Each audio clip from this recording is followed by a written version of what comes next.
I'm Stephen Padilla, Director of USBC Coaching. We've got a great opportunity here with the Bowling Academy. We're in Brigham City, Utah at Storm Incorporated.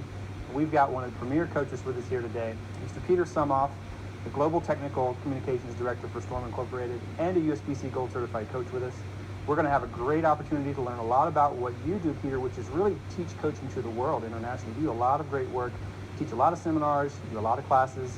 You get to work with countless countries and individuals on and off the lane. So we're going to get a great chance to use this unbelievable Storm facility here to learn a lot about the game. I want to ask briefly, though, what do you really see when you start getting out there on the lanes and communicating? What's the thing that you see most when it comes to today's game? Well, it's different. Everywhere you go, there's a different culture. There's, of course, different levels of expertise, or from beginners to great players. Listen, Steve, it takes a lot of courage to take a lesson.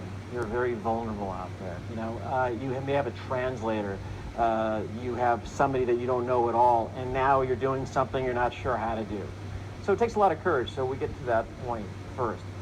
And then the next part is watching what they do. And then physically, I look at what everybody does. The hard thing is when you deal with a translator, I mean, sometimes I can speak the languages, but if I'm working with a translator, I have to be very, very focused and very, very sure of what I'm saying. Okay, so we've got a great opportunity, Peter. You've got vast experience when it comes to coaching, and it's worldwide. Globally, you've worked in countless countries, and when it comes to overall experience, you've got a vast knowledge of a lot of variety of players, beginning players right up to the top professionals that compete on the national tours, professional tours.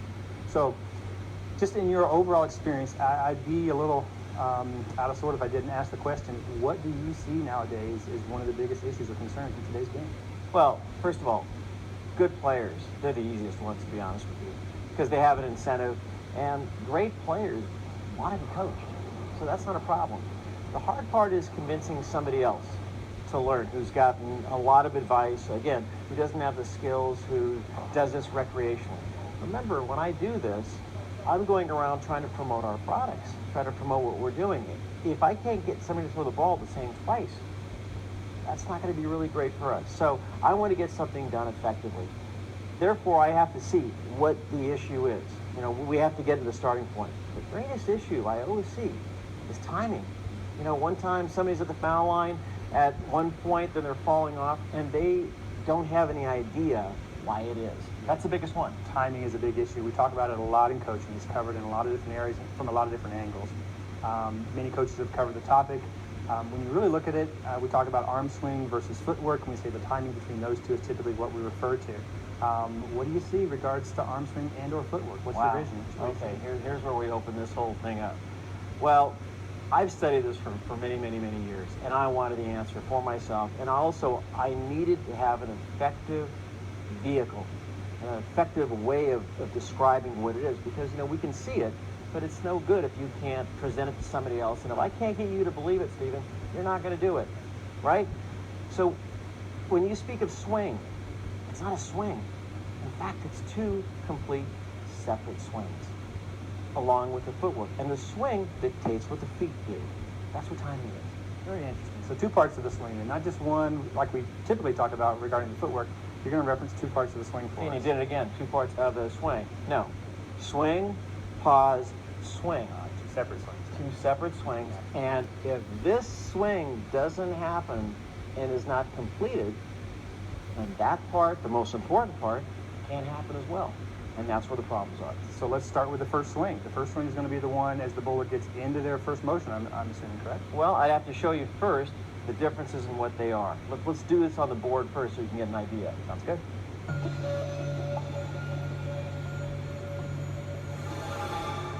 Okay, Peter, so let's take an explanation of what we were talking about, the swing, two separate swings. We got X, Y coordinates here. What are we looking at, and what's this have to do with the swing? Well, I guess I got the pen, so I have to show it. So we really need to talk about what's stationary, okay? And again, it took me a long time to sort this out, because when you have all different types, different people, different cultures, all these things, what's a common denominator? And everybody had timing issues. Why is that? It can't be fit all the time. What's happening? So first of all, you have to think that most people want to be in control. Okay, if we're hanging on to something close to our body, that feels better. Something far away from us, that's really difficult to deal with because it's hard to control, okay? But you have to understand what's happening. And I thought the same thing. Pendulum, stationary, this is stationary the whole time, but not in reality. If you really think about the first part or the first swing, when you push the ball away from your body and it's separated, what's moving is the body. What's moving, you're moving, because the ball stays stationary and you're going by it. Okay, so this intersection right here would be the ball staying in one position and the body's going to move past it. Correct. Okay. This one is the ball, okay? Now, what has to happen next? Swing goes up. What happens next, Stephen? It's got to pause, it's got to change direction. See, and eventually. most people don't think that. You're one of the few that say that. Yes, you're right, it does have to stop, right? Because energy has to be completely gone before another energy takes over. What happens if that energy's not gone? It's going to be difficult to change that direction, and it's not going to happen. Well, it can happen with a greater energy, which means now we have to incorporate muscle. We have to help it, okay? So this is the first part. We've now moved past the ball. We can demonstrate that. And the second part now the body's stationary, and now the ball moves. So if you want to really know what the great players, what their secret is, Pete Weber, for example, it's this pause right here. It's this long pause right here where both energies are completed. Gotcha. So two separate swings. Completely understand the concept. The ball's going to move in this position. The body's going to move in this position. So with the pieces moving around those two separate swings, that space in the middle, like you're talking about, is going to be really the connection between those two separate swings. Well, let's think about it. When somebody's off balance, what are they doing? What are they doing? They're using a greater energy, and then you have to fill that void. You have to fill that space. That's why you're off balance. But then you'll have somebody tell them, all the coaching people, I mean your league players, all the people that want to help, hey, you're off balance. Well, now, not only did you not fix something, you caused another problem because you gave that player something else to think about that was a result, not a cause. So in talking about the swing in general, this is a great explanation of exactly the difference between the transition of up to down in a player's swing. Does that relate to any other sports? Sure, that's every sport. Think about it. Golfer gets to this side. Everything stops and pauses before we get to the other side. How's a baseball player? How do they hit a bat, right? Or how do they swing the bat? They're here, everything's here. A tennis player, the first move, everything's back. Think about playing tennis and having to do this to hit the ball. You're not going to be accurate. There's a reason. We want energies moving in one direction and one direction only. So the biomechanics of exactly any other sport, when you really think about the motion of moving, are really going to give you an explanation too as to what we do in the bowling swing. And that's what balance is.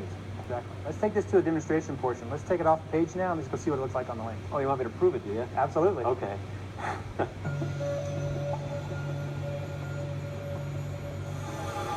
Okay, Peter, so we got the easel out of the way now. Let's do a little demonstration. You mentioned you want to actually take me through the process, showing what you're talking about. Well, right, and what we're trying to understand is why we're separating these two things. First of all, we talked about the energy from the other sports and all that. And remember, we can control, even though we don't want to, we can control things much better in the beginning. Because in the beginning, things are slower. Where people try to control things is when everything travels the fastest. Think about how long a ball is on your hand when you release it. It's not even a second. It's very, very quick.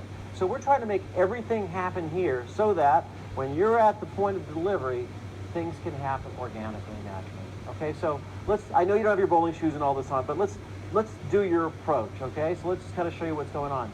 Okay, boom. Now you notice you've gotten to the point now where we've gotten the first 3 steps, right? And I haven't moved at all, have I? So what's really swung at this point? Just the ball. You. Because the ball's in the same spot. I was able to stand, let's do that again. Yeah, please. I was able to stand in one spot, do that again. You push the ball out. I'm not going anywhere, Stephen. So the ball's now stationary. You're swinging. Okay, now that's completely paused. Now let's do the last part of this approach. What happens? Now I'm moving and your head's stationary. So we have 2 completely parts. Do those feel like the same swing to you? Those are separate swings for sure. Okay, so, and that's the problem, is that people don't separate those. As a matter of fact, I've got a player that I can show you real bowling if you want to see that, okay? Because it's easier to see this. I was in South Africa and I had a very discouraged player. And this was a gentleman who was probably in his late 60s, but a very, very good tournament player. And several awards in South Africa. And he was losing his skills. His ball speed was much, much slower. So he wanted to drop down to weight. He wanted to experiment with different angles on his hand, things like this, different pitches. And instead, we looked at his game. And I'd like you to see 15 minutes what the results were. And this is nothing magical. What was magical was that he understood it and he believed it. Because you know what? If you don't believe it, you're not going to do it. Correct? So when you put it into action, actually, it gave him a better game right away. Right away. Because he understood what he was doing. The other part in this bowling little deal here is that when we learned bowling for the first time, okay, what we plugged into our subconscious of what bowling is, that's what we believe we must do. So anytime we break away from that, it's difficult. So that's why we use visuals. That's why you are able to see something, and that makes you want to do something that feels very unnatural. Excellent. Let's go take a look at the video and see how it turned out. Of course.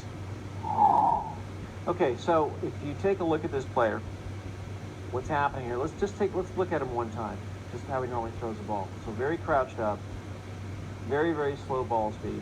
We were happy if we were to get 5 or 10%, okay? Let's watch that in slow-mo one more time.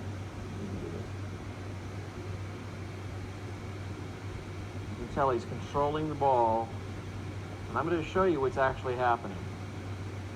So on step 1 here, he's already taken the step, but the ball is still in hand. That means now this is going to be later and later and later. And now as we get here, this is where the separation should be, right here. As you notice, the ball should be at the top of the swing, but rather it's still going up. If it's going up, we have to have a greater force pulling it down, which is what happens. And the ball goes into the lane, not a lot of ball speed. Okay? Now, what we did was we took, and of course, we worked, as we said before, on the part that was the problem, and that was not getting that first swing completed, which means starting the swing later, which is a very, uncomfortable feeling, but I want you to see the difference. Now, step 1, the ball's gone. He and the ball are now completely separated. Now the ball gets to the top of the swing. If you notice, as his right foot hits, or his power step, as you say, the ball's already at the top of the swing, and we have a bit of a pause. See, we have a pause right there. And now everybody comes to the party together. There. Now let's look at this in real time and see the difference. Without dropping weight, without changing this, without doing anything, we got much more speed, we have much more fluidity, and this player's confidence level went through the roof. Wow, Coach, a great demonstration there with your player from South Africa. Just 10 minutes. Eddie Drunicky. Eddie Drunicky. It only took 10 minutes at that point, right? I mean, that's a big change in 10 minutes. To be honest with you, Stephen, it took less than that because he got it. But to incorporate it took a little bit longer. But yeah, 10 minutes. Wow. Such a quick adjustment, especially when you can see those two specific pieces. That's really, really a good example of how, from the coaching perspective and from the player's perspective, when you break it down, you really analyze it, you can get a good example of exactly what to look at and how to make the adjustment. Now, the adjustment was getting the ball changed and its timing. Can you get too early with that? You know what? Not in my experience. As long as you let the ball go completely away from your body, a lot of good players do this. The best that I can think of is Pete Weber. If you look at Pete Weber, now we're always taught 4-step. Push the ball away on the first step, as I said before. Okay, 5-step, second step. If you look at Weber, he actually pushes the ball off. Takes 6 steps. He pushes the ball off on the second step, which seems really early. So what does he do with that extra time? Well, he has a full step of the ball pausing at the top. What a